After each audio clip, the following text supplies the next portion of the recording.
नमस्कार dear student, आप देख रहे हैं आपका अपना यूट्यूब चैनल मैथ्स स्मार्ट ज्ञान।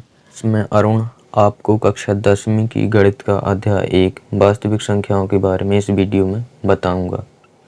स्टूडेंट, वास्तविक संख्याएं परिमेय व अपरिमेय संख्याओं का जो संग्रह है उसको वास्तविक संख्या कहते हैं। तो वास्तविक संख्याएं परिमेय और अपरिमेय दो टाइप की वास्तविक संख्याएं होती हैं, दो प्रकार की।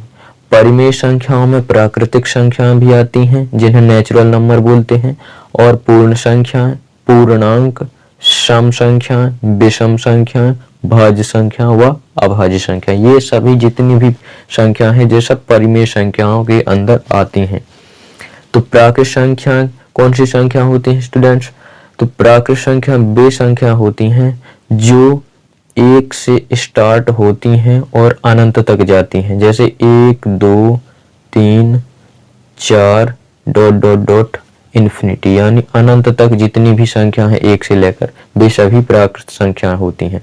पूर्ण संख्या, यदि प्राकृतिक संख्याओं में जीरो को शामिल कर दें, जीरो भी यदि आ जाए तो संख्या क्या हो जाती है? पूर्ण हो जाती है। यानी पूर्ण संख्या जीरो से स्टार्ट होती हैं, 0 1 2 3 4 इस प्रकार से डॉट डॉट डॉट इन्फिनिटी तक ये भी संख्याएं जाती हैं, अनंत तक।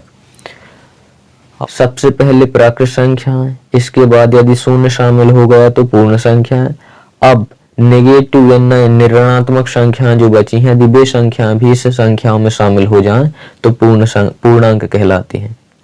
पूर्णांक ऋण 3 ऋण 2 ऋण 1 0 1 2 3 इस प्रकार से डॉट डॉट डॉट इन्फिनिटी तक धन की साइड भी जाती हैं और इस साइड भी इन्फिनिटी तक जाती हैं।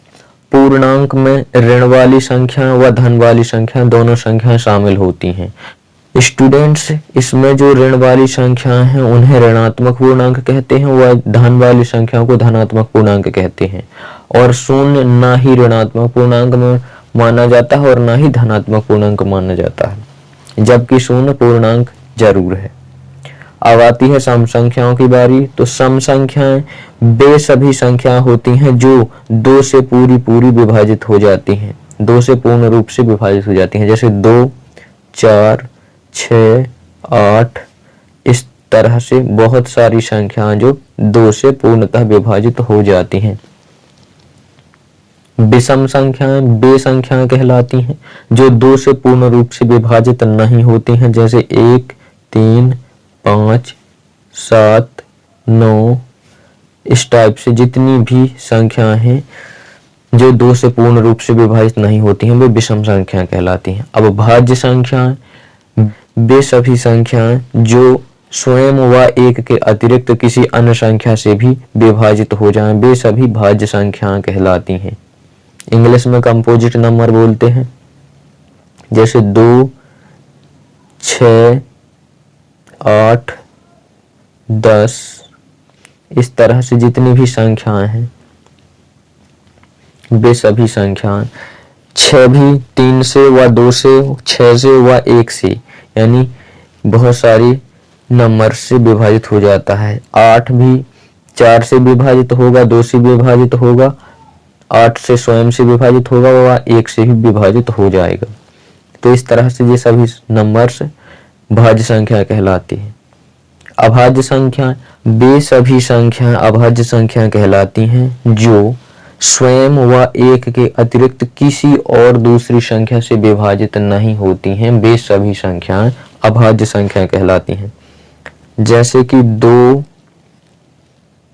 3 5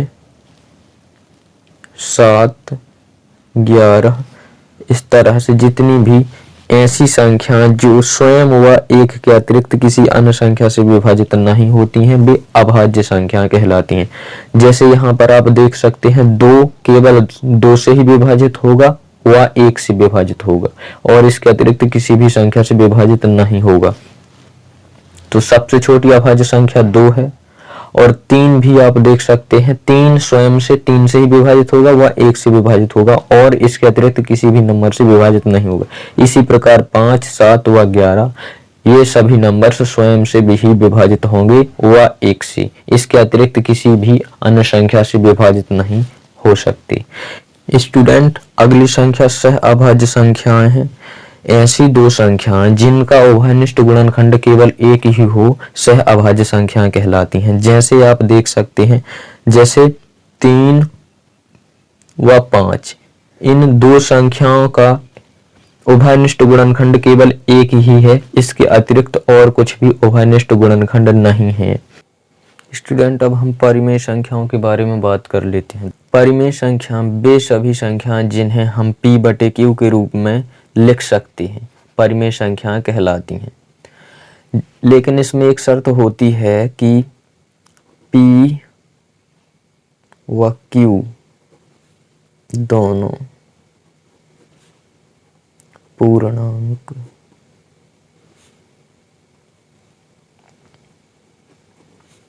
हो सकते हैं।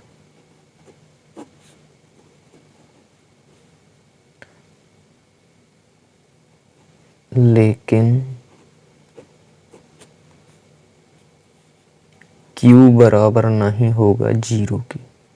इसका मतलब यह है कि जो p/q जो बटे के रूप में जो संख्या होगी उसमें p व q यानी अंश व हर दोनों में पूर्णांक हो सकते हैं, कोई भी पूर्णांक हो सकता है, लेकिन नीचे कभी भी 0 नहीं हो सकता। ऊपर होगा तो चल जाएगा लेकिन नीचे 0 नहीं होना चाहिए। जैसे कुछ उदाहरण देख लेते हैं। जैसे 5/7, इसमें 5 व 7 दोनों ही पूर्णांक हैं और नीचे 0 नहीं है, इसलिए यह परिमेय संख्या है। 0 भी एक परिमेय संख्या, क्योंकि हम 0 के बटे में 1 लिख सकते हैं, 0/1 लिख सकते हैं, इसलिए यह भी एक परिमेय संख्या है। नीचे 0 नहीं होना चाहिए, ऊपर हो तो चल सकता है। ऋण 3 यह भी एक परिमेय संख्या, क्योंकि प्रत्येक संख्या के बटे में हम 1 लिख सकते हैं, तो हम ऋण 3 के बटे में भी 1 लिख सकते हैं, इसलिए ऋण 3 भी क्या है, एक परिमेय संख्या है। तो जिन संख्याओं को हम बटे के रूप में लिख सकते हैं वे सभी संख्याएं परिमेय संख्याएं होती हैं। परिमेय संख्याओं के बारे में हम विस्तार से जानकारी कक्षा 9 में पढ़ चुके हैं। उनमें 2 प्रकार के दशमलव प्रसार होते हैं। एक शांत दशमलव प्रसार होता है। शांत दशमलव प्रसार में क्या होता है कि किसी संख्या में किसी अन्य संख्या का भाग देने पर शेषफल 0 हो जाता है और दशमलव के बाद कोई ना कोई अंक आने के बाद अंक क्या हो जाते हैं, समाप्त हो जाते हैं, यानी अंक उसके बाद नहीं आते। जैसे कि हम देख लेते हैं, यदि हम जैसे 75 में यदि 4 से भाग देते हैं, इस तरह से 75 में 4 से भाग दें तो 4 एकम 4 घटाएंगे, यहाँ 4 एकम 4 घटाएंगे तो यहाँ 3 आएगा, यहाँ पर 5 आ जाएगा और 4 का भाग अब 35 में लगाएंगे तो 4 अट्ठे 32, यहाँ पर 32 माइनस करेंगे तो यहाँ पर 3 बच जाएगा शेष। इसके बाद अब 3 में तो भाग नहीं जा सकता है, इसलिए दशमलव लगा के यहाँ पर 0 लगा लेंगे। अब 4 का भाग इसमें देंगे तो 7 बार जाएगा, 4 सत्ते 28 और यहाँ माइनस करेंगे तो यहाँ 2 पुनः शेष बच जाएगा। इसके बाद यहाँ पर यदि 0 लगा दें तो ये 20 बन जाएगा। इस प्रकार से 4 पंचे 20, 5 बार में यह खत्म हो जाएगा। यहाँ पर शेषफल 0 आ गया।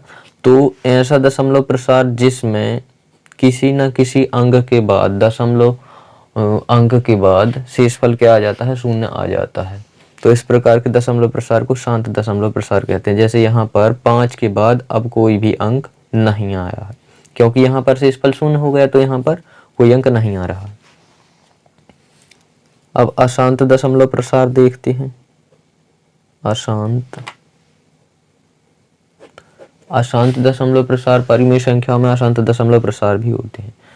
जैसे कि हम अशांत दशमलव प्रसार में यदि हम 10 में 3 का भाग दें तो यहाँ पर हम देख लेते हैं क्या आ रहा है। 3 का भाग दें तो 3 त्रिका 9, यहाँ पर 3 टाइम्स पढ़ा तो 9 आया, 1 बचेगा यहाँ पर घटाने पर। यहाँ पर अब 1 में नहीं जाएगा भाग, तो दशमलव लगा के इसको 0 बना लो। 3 त्रिका 9, फिर से 3 टाइम्स गया और यहाँ 9 आया। इसके बाद जब घटाएंगे तो फिर से 1 बच जाएगा और फिर से 10 बना लेंगे और 3 त्रिका 9। इस प्रकार से ये फिर से आ जाएगा और जब घटाएंगे फिर से 1 बचेगा। इस प्रकार से यह कभी भी समाप्त नहीं होगा, यानी 10.3, 10/3, 10 में यदि 3 का हम भाग देते हैं तो क्या रहा 3.333 और इस तरह से यह 3 आता ही जा रहा है, यानी यह जो दशमलव के बाद अंक है रिपीट हो रहा है। तो ऐसी संख्याएं जिसमें किसी संख्या में हम किसी अन्य संख्या का भाग दें तो दशमलव के बाद कोई अंक या कोई अंकों का समूह रिपीट होता है और संख्या समाप्त नहीं होती है। इस प्रकार के दशमलव प्रसार को अशांत दशमलव प्रसार कहते हैं। तो स्टूडेंट, हम शांत व अशांत दशमलव प्रसार के बारे में कक्षा 9 में विस्तार से जान चुके हैं। स्टूडेंट, अब हम अपरिमेय संख्याओं के बारे में जान लेते हैं।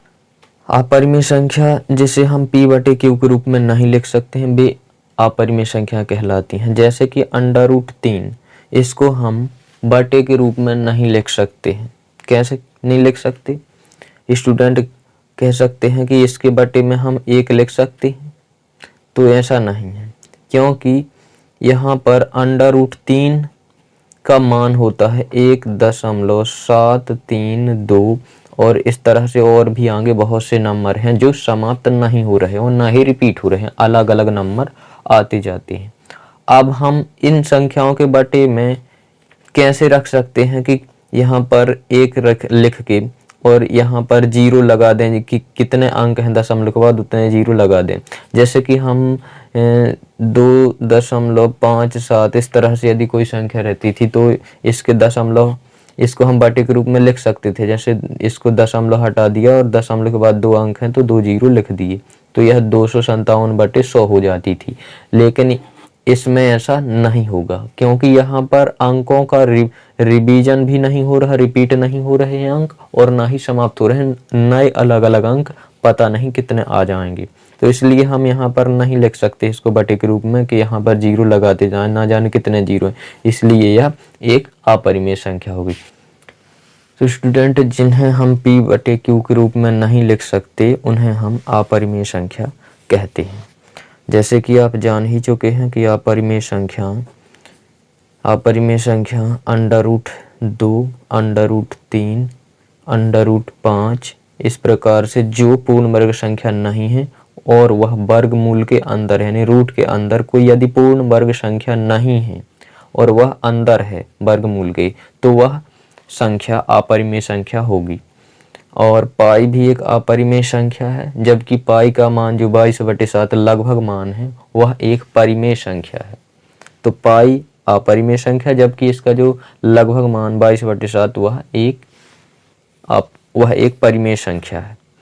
और इन्हें हम p/q के रूप में नहीं लिख सकते हैं, क्योंकि इनका मान दशमलव के बाद ऐसे नंबर आते हैं जो कि ना ही रिपीट होते हैं और ना ही समाप्त होते हैं, तो उनके बटे में हम कुछ भी नहीं लिख सकते हैं, इसलिए यह सभी अपरिमेय संख्या हैं। यूक्लिड विभाजन प्रमेय का यह इस चैप्टर के लिए बहुत ही इम्पोर्टेंट टॉपिक है। स्टूडेंट, यूक्लिड विभाजन प्रमेय का वह कथन होता है जो पहले से सिद्ध किया हुआ होता है तथा दूसरी समस्या यानी दूसरे कथनों को सिद्ध करने के लिए प्रयोग में लाया जाता है। ऐसे कथनों को प्रमेय कहते हैं। तो यूक्लिड विभाजन प्रमेय का यूक्लिड जी द्वारा दी हुई एक प्रमेय है। यूक्लिड जी ने बताया था कि यदि कोई 2 धनात्मक पूर्णांक a व b इस प्रकार हैं कि यदि हम a में और b का भाग दें तो q बार जाने पर कुछ न कुछ यहाँ पर संख्या बचेगी और इसको माइनस करने पर यहाँ पर रिमाइंडर भी कुछ बचेगा, शेषफल भी कुछ बचेगा। तो इसको हम कुछ इस तरह से लिख सकते हैं, इसी चीज को हम यहाँ पर इस तरह से लिख सकते हैं कि A बराबर BQ प्लस R, इसको हम इस तरह से लिख सकते हैं। और साथ ही यहाँ पर उन्होंने यह बताया कि जो यह B है यानी भाजक, तो यह B हमेशा बड़ा होगा रिमाइंडर से, और साथ ही जो ये R है यह हमेशा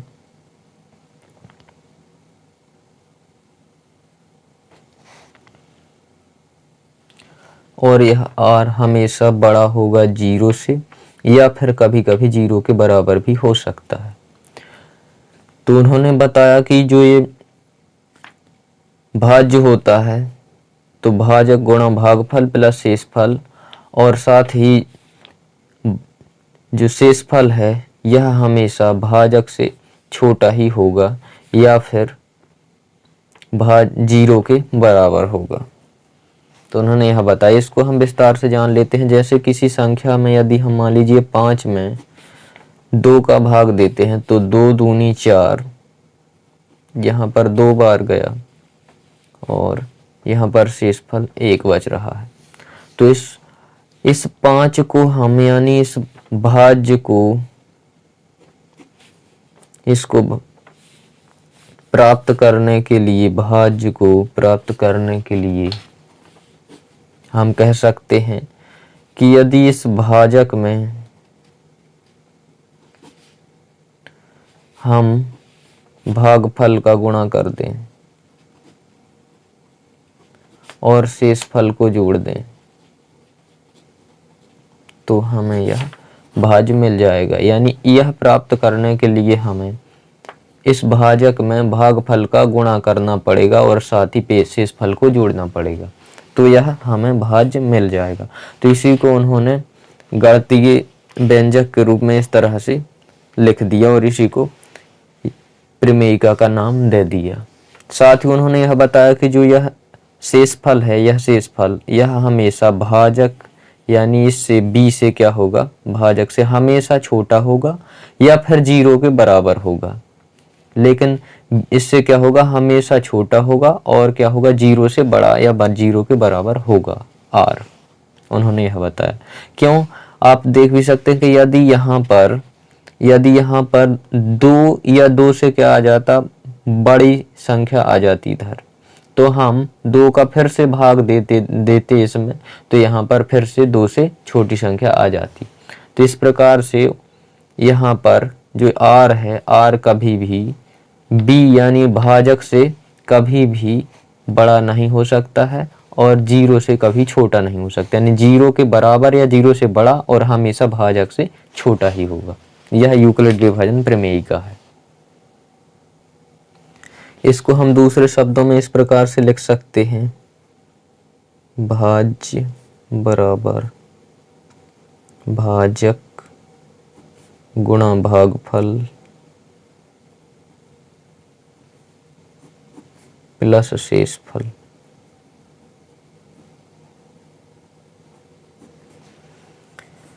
यह यूक्लिड विभाजन प्रमेयिका है। अब यदि इसी प्रमेयिका का हम बार बार यदि यूज करके किसी समस्या को सॉल्व करते हैं तो उसे हम उस प्रमेयिका को हम एल्गोरिथम कहेंगे। स्टूडेंट, अब हम यूक्लिड विभाजन एल्गोरिथम के बारे में जान लेते हैं। तो यूक्लिड विभाजन एल्गोरिथम एक ऐसा प्रोसेस होता है, एक ऐसी प्रक्रिया होती है जिसमें हम किसी प्रमेयिका अथवा किसी भी कथन का यूज बार बार करते हैं और बार बार यूज करने के उस प्रोसेस को ही हम एल्गोरिथम कहते हैं। जैसे हमें यदि किन्हीं भी 2 संख्याओं का HCF निकालना है तो हम यूक्लिड जी की जो प्रमेयिका है उसका यूज बार बार करके उसको निकालेंगे।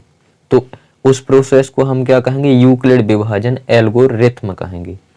तो यूक्लिड विभाजन एल्गोरिथम से हम 2 संख्याओं का HCF निकाल के देखते हैं किस प्रकार से निकाला जाता है।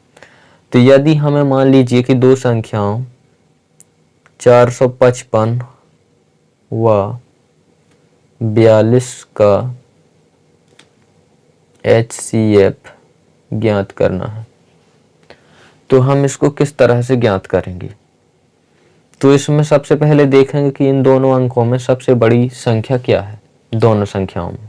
तो सबसे बड़ी संख्या हमें इन दोनों में 455 दिख रही है। तो 455 में अब हम 42 का भाग देंगे। प्रोसेस क्या है कि बड़ी संख्या में हम छोटी संख्या का भाग देंगे। तो यहाँ पर 455 में 42 का भाग देंगे। तो 42 का जब इसमें भाग देंगे तो यहाँ पर एक बार जाएगा, 42 एकम 42। यहाँ पर माइनस करेंगे तो यहाँ पर 3 बचेगा शेषफल। इसके बाद यह 5 इधर पर आ जाएगा तो यह 35 बन जाएगा।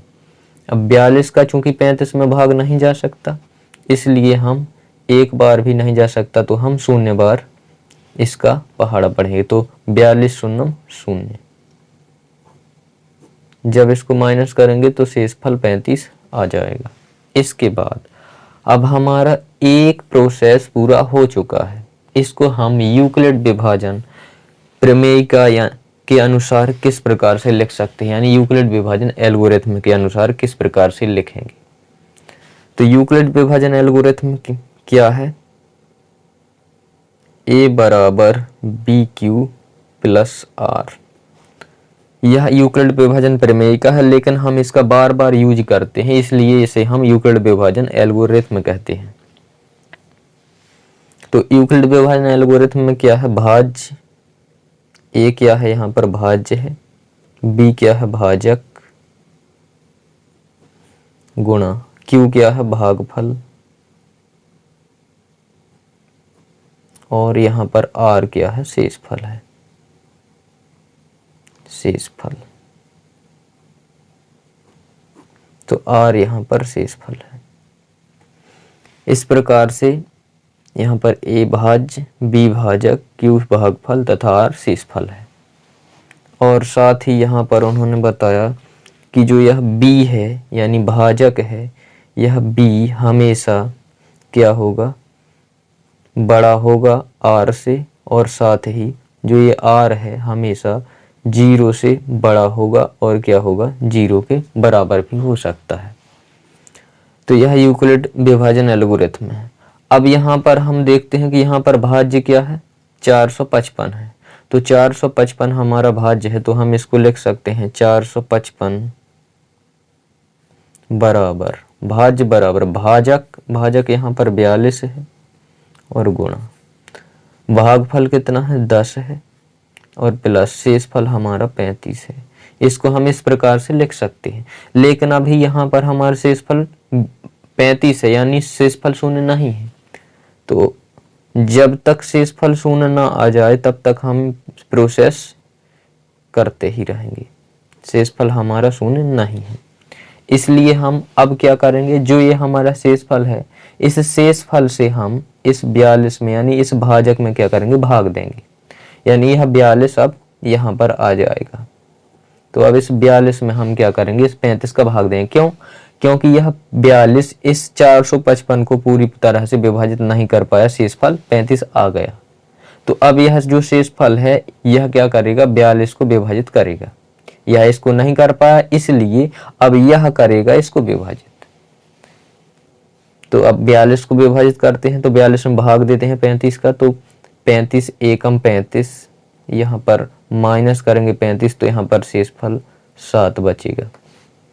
तो अब इस बार देखिए भाज्य क्या है? 35 है, नहीं भाज्य क्या है?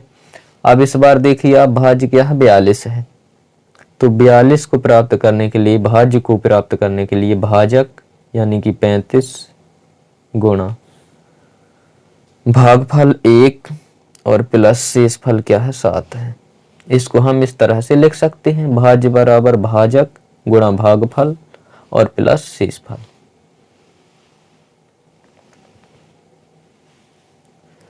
अभी भी आप यहाँ पर देख सकते हैं शेषफल क्या है? 7 है, यानी शेषफल अभी भी 0 नहीं है।